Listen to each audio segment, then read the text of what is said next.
بسم اللہ الرحمن الرحیم۔ کل کے سبق میں جنت کا بازار اور خرید و فروخت کا تذکرہ چل رہا تھا، اور یہ بات آئی تھی کہ جنت میں ہر سامان کا بازار لگے گا، لوگ لیں گے لیکن پیسہ نہیں لیا جائے گا جیسے دنیا میں ہے، فری ملے گا۔ آج کا سبق ہے جنت میں اللہ کا دربار۔ کل جنت میں بازار کا تذکرہ تھا، اور آج کے سبق میں جنت میں اللہ کا دربار۔ جب بازار کی خریداری ختم ہو جائے گی تو اس کے بعد اللہ تعالیٰ کی طرف سے یہ اعلان ہوگا کہ اب سب لوگوں کا اللہ کے دربار میں ایک اجتماع ہوگا، سب لوگ وہاں جمع ہوں گے، اور یہ کہا جائے گا کہ آج وہ دن ہے کہ جب دنیا میں تم رہتے تھے تو وہاں جمعہ کا دن آیا کرتا تھا، تو تم لوگ جمعہ کی نماز کے لیے اپنے گھروں سے نکل کر ایک جگہ جمع ہوا کرتے تھے۔ تو آج جمعہ کے اجتماع کا بدل جنت کے اس اجتماع کی صورت میں عطا فرما رہے ہیں، اور اللہ تعالیٰ کا دربار لگا ہوا ہے، وہاں پر حاضر ہونے کی دعوت دی جا رہی ہے۔ چنانچہ تمام اہل جنت اللہ تعالیٰ کے اس دربار میں پہنچیں گے۔ اس دربار میں ہر شخص کے لیے پہلے سے کرسیاں لگی ہوں گی،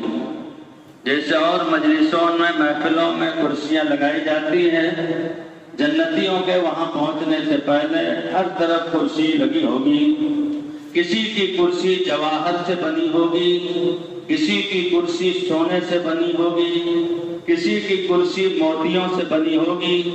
اور کسی کی کرسی چاندی سے بنی ہوئی ہوگی۔ اس طرح حسب درجات کرسیاں ہوں گی۔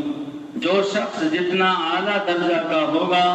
اس کی کرسی اتنی ہی شاندار ہوگی۔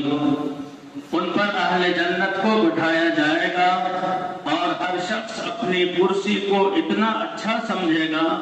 کہ اس کو یہ حسرت نہیں ہوگی کہ کاش مجھے ویسی کرسی مل جاتی جیسے فلاں شخص کی کرسی ہے۔ چاندی کے جو کرسی پر بیٹھے گا اس کو اپنی ہی کرسی میں اتنا مزہ آئے گا کہ وہ یہ تمنا نہیں کرے گا کہ سونے والی کرسی ہم کو بھی مل جاتی اور جواہر والی کرسی ہم کو مل جاتی۔ ہر آدمی کی کرسی میں اتنا لطف، اتنا مزہ آئے گا کہ دوسرے کی کرسی کی خواہش وہ نہیں کرے گا، اور ہر شخص اپنی کرسی کو اتنا اچھا سمجھے گا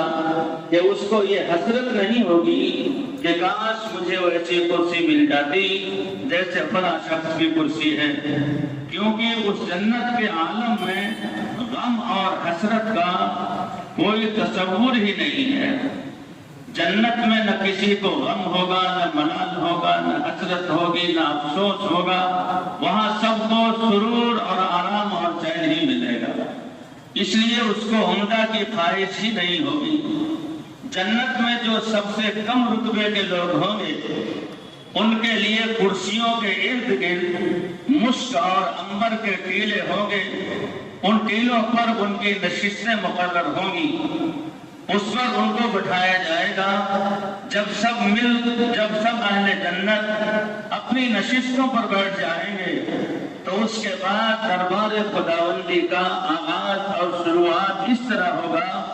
کہ حضرت اسرافیل علیہ السلام جنہوں نے قیامت کا سور پھونکنا تھا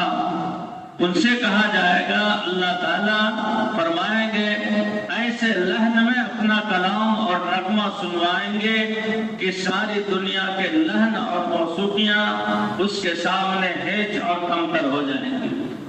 جب سارے لوگ اپنی اپنی کرسیوں پر مشک کے ٹیلوں پر بیٹھ جائیں گے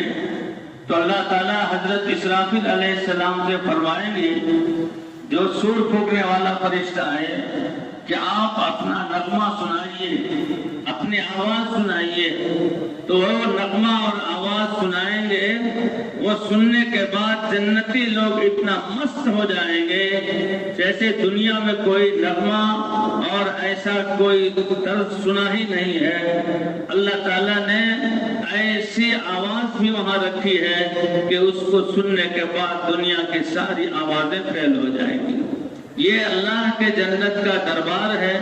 جہاں جنتیوں کا اس طرح سے اکرام اور اعزاز کیا جائے گا۔